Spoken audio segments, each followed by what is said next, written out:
In primetime news this evening, Prime Minister's statutory declarations now public. The opposition reacts.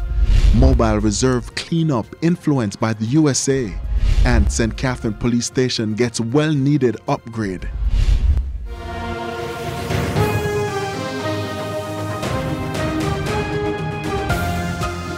Good evening and welcome to Primetime News on air and online at onespotmedia.com. I'm Archibald Gordon. And I'm Janella Precious. Also this evening, the top business stories of the day. Herman Green has our preview. Herman?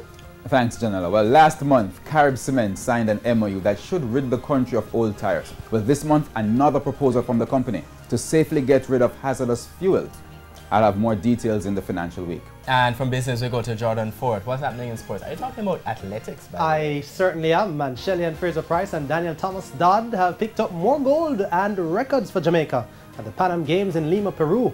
I'll tell you more about the country's overall performance in Primetime Sports Friday. You know, there should be a cam in the sports department when these races... Put it up right now, frankly.